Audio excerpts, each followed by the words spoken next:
Et c'est l'heure, comme chaque mercredi, de l'œil de l'expert. Un professionnel reconnu vient en studio répondre aux questions du moment. Ce soir, c'est le docteur Jean-Michel Le Serre. Bonsoir. Bonsoir Michel. Médecin nutritionniste, auteur notamment de La joie de manger. C'est ce qui va nous occuper ce soir. Ça vous aura pas échappé, hein. C'est la période des fêtes qui s'ouvrent et fêtes de Noël, ce qu'on appelle les fêtes de fin d'année, qui dit fête dit repas de famille. Et je sais, Jean-Michel, parce que vous nous en avez déjà parlé sur ce plateau, que vous appréciez particulièrement le fait que l'on se retrouve en famille autour d'une table et que même vous l'encouragez. Pourquoi ? Ah oui, c'est très important. Manger, ça sert aussi à se réunir, à se rassembler, à partager, à se parler. Et c'est l'occasion vraiment de donner une dimension supplémentaire au repas. Alors, avec la fête de Noël, une dimension un peu sacrée, mais tout repas est quand même quelque chose qui a une dimension un peu sacrée. Même s'il n'y a pas une religion derrière, il y a quelque chose quand c'est partagé, quand c'est en famille, quand c'est heureux. Voilà, merci, c'est formidable, quoi. On a de la chance. Il faut vraiment apprécier ces moments et voilà, rendre grâce.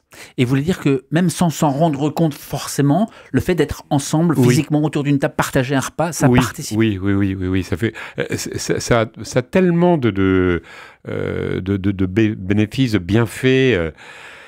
Pour la vie de famille, pour la vie relationnelle. Alors, bien sûr, il y a des sujets qu'il faut peut-être pas mettre à table, mais par exemple, on peut parler de la nourriture. Ça, c'est un sujet qui est en général très, très apprécié. Alors, c'est Noël, on est en famille. J'en avais parlé déjà une autre fois. N'hésitez pas à proposer à votre famille de commencer le repas par un bénédicité. Bénir la table. Parce que tous ces mets qui sont là, qui ont été produits par le maître de maison, la maîtresse de maison, et qui sont le fruit du travail de l'homme, et puis bénir aussi pour ceux qui sont là. Ça va changer le climat du repas. Ça me semble essentiel pour nous chrétiens de le souligner. Alors, il faut le faire avec discrétion, avec joie, avec simplicité, avec nos mots, et puis un petit air de chanson, mais n'hésitons pas. De manière même très simple. Très simple, merci Seigneur pour ce repas que nous allons vivre ensemble. Et puis on dit bon appétit. Enfin voilà, c'est aussi reconnaître sa présence, quoi. Voilà.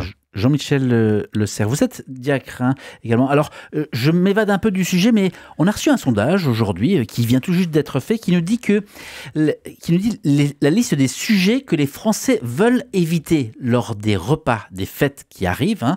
Alors, on a la politique, les histoires de famille, et en 4e position, ça paraît fou, on a la religion.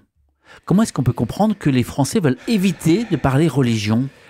Oui, je pense que c'est parce qu'il y a sans doute l'impression qu'on ne se comprend pas et qu'il y a de l'intolérance d'un côté ou de l'autre, et c'est un peu dommage. En fait, il faut vraiment d'abord écouter les autres quand ils veulent nous parler de religion avant d'imposer quoi que ce soit. Et voilà, ça témoigne quand même d'une sorte de rupture un peu triste. Il faut lui donner à notre religion, en fait, tellement d'ouverture que les gens aient envie d'en parler.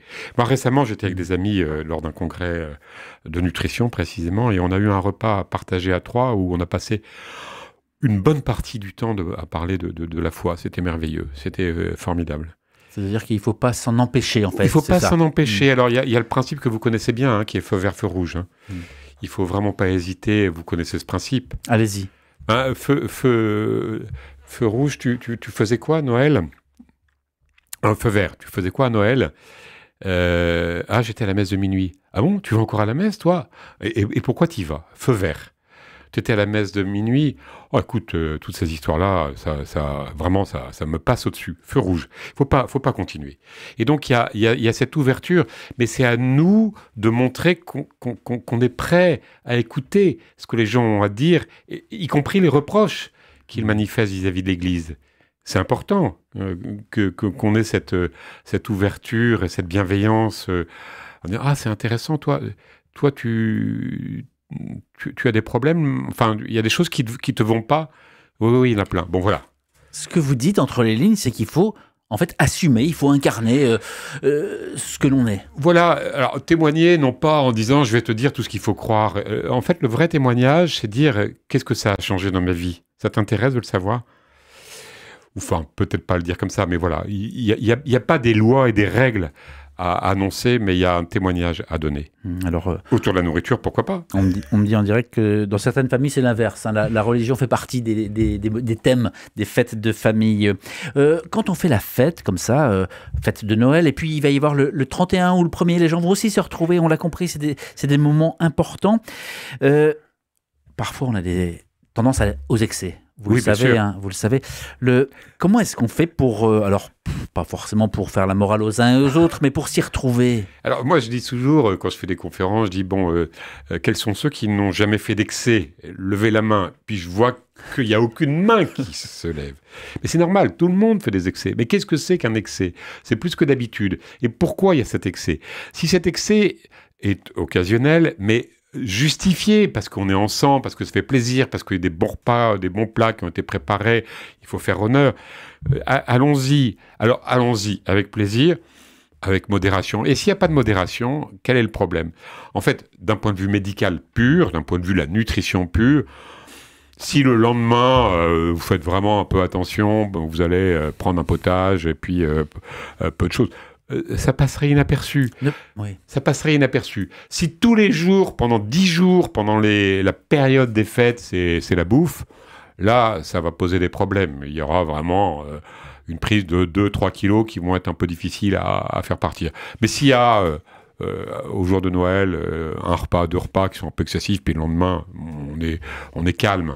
Ça ira. Il faut pas ni s'angoisser, ni se culpabiliser par rapport à ça, sinon c'est foutu, quoi. Parce que non seulement vous dites j'ai grossi, mais en plus, comme vous le mangez avec culpabilité, vous appréciez pas. Vous dites c'est doublement raté. Donc le professionnel de la nutrition que vous êtes nous dit vous avez droit, entre guillemets, à des excès si ensuite vous savez vous modérer. Oui, et puis il faut qu'il soit quand même raisonnable. Je voyais quelqu'un qui me disait moi j'adore les huîtres, j'en ai mangé 40. Bon, c'est pas très sérieux.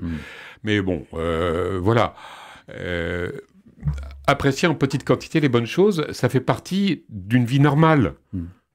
On en a déjà parlé aussi de cette thématique de la gourmandise, mais est-ce à dire que toute gourmandise n'est pas péché? Oui, alors la gourmandise, c'est toujours l'objet de conflits énormes. Mes amis psychiatres me disent « Oh, mais c'est encore la culture judéo-chrétienne qui revient. » Non, mais pas du tout. La gourmandise fait partie des facteurs qui nous poussent à manger et à apprécier des bonnes choses. Maintenant, quand l'Église a dit à un moment donné la gourmandise est un péché, pourquoi est-ce qu'elle a dit ça? Parce que si la gourmandise nous enferme sur nous-mêmes et nous coupe des autres, eh bien, elle va poser des problèmes spirituels. Mais c'est uniquement parce qu'elle nous enferme et nous coupe des autres. C'est ça, finalement, qu'il faut comprendre dans la gourmandise. Parce que la gourmandise, voilà, il y a un problème de langage, peut-être, derrière ça. Mais elle est normale, elle est bonne. Le plaisir est nécessaire, il nous a été donné par le bon Dieu aussi, il faut pas l'oublier. On parle de retrouvailles pour tout de même la fête de Noël, la naissance de ce petit enfant, de ce petit bébé qui paraît parfois loin. Il suffit de sortir, d'ouvrir un écran pour se rendre compte que le règne du consumérisme a pris le dessus. Alors est-ce que c'est pour se rassurer qu'on rappelle le sens profond finalement de Noël, qu'on parle religion, qu'on parle d'attention à l'autre? Et puis dans notre main, on a tout de même notre bouchée de foie gras et notre coupe de champagne. Oui, alors bon, je pense que si on est comme ça, coupé en 10 en permanence, ça va pas bien se passer. Par contre, qu'est-ce qu'on peut faire quand on est aux côtés de gens qui sont seuls? Est-ce qu'on peut pas les inviter? Est-ce qu'on peut pas avoir une démarche aussi de visiter un voisin? Est-ce qu'il n'y a pas quelque chose qui nous permet d'avoir une vraie générosité et non pas une générosité de tête avec cette culpabilité qui n'a aucun intérêt. Voilà, donc c'est pas parce que on apprécie une bonne chose à un moment donné qu'on fait quelque chose qui est de travers. Par contre, si on ne va jamais vers les autres, si on ne va jamais penser à donner du temps, des moyens, enfin de toutes sortes, là vraiment il y a un problème. Là il y a un vrai problème. Justement, alors si je peux me permettre peut-être une question personnelle, parce qu'on aime bien aussi, c'est une grande famille RCF, on aime bien savoir ce que font les uns et les autres. Si c'est pas indiscret, vous faites quoi Noël, Jean-Michel Desserre? Oui, alors je vais chez ma belle-sœur qui habite en Suisse et on va passer la soirée de Noël avec l'Armée du Salut. Et donc, on aura des gens qui seront là et qui vont bénéficier du repas préparé par les personnes de l'Armée du Salut. L'Armée du Salut est protestant, hein, vous le savez. C'est extrêmement généreux. Et je pense qu'on va passer un bon moment avec des gens qu'on ne connaît pas, mais qu'on va découvrir, quoi. C'est bien. Puis le lendemain, il y aura une fête de famille. Mais voilà, donc le soir de Noël, ça sera ça. Avec ce que vous dites, c'est ça. Ceux et celles qui le peuvent, ne pas hésiter à faire cette petite ouverture à l'autre. Je crois que c'est ça le sens de Noël. C'est pas Noël, c'est pas des cadeaux à n'en plus finir, dont on est gavé et qu'on va revendre après sur Amazon. Ça, c'est une catastrophe. C'est vraiment très triste. Le temps file, Jean-Michel. On pourrait passer des heures, Jean-Michel Le Serre, à parler évidemment de tous ces sujets, mais si on devait prendre une minute pour justement distinguer ces notions qu'on a évoquées, qu'on a touchées entre la joie, cette joie de se retrouver, le bonheur, le plaisir aussi. Oui, j'aime bien que vous essayiez de distinguer les trois. Le plaisir, il n'est pas mauvais en soi, mais c'est un bien de consommation. C'est un résultat aussi. Le plaisir se vend, s'achète. Il y en a partout à vendre du plaisir. Le bonheur, c'est finalement la quête de chacun d'entre nous sur Terre. On essaie d'y arriver, on a du mal à y arriver, on n'y arrive pas. Mais voilà, Dieu veut notre bonheur. Mais on sait qu'on y tend, mais on n'y arrive pas. La joie, c'est autre chose. Et c'est pas sur RCF que je vais dire quelque chose qui va vous contrarier. La joie, c'est un don. La joie, c'est quelque chose qui est reçu de Dieu. La joie, on doit l'accueillir parce qu'elle nous est donnée pour notre bien, mais pour le bien de l'humanité. La joie, elle a un fruit qui s'appelle la paix. Et cette joie, il faut réellement l'accueillir comme quelque chose qui nous est donné et ensuite qu'on pourra transmettre. Donc la joie, c'est vraiment un énorme cadeau que le Seigneur nous fait. La joie de manger, c'est le titre d'un de vos ouvrages, Jean-Michel Le Serre. Voilà, merci. Aux éditions du Cerf. Merci beaucoup d'avoir pris le temps de venir en direct répondre à nos questions.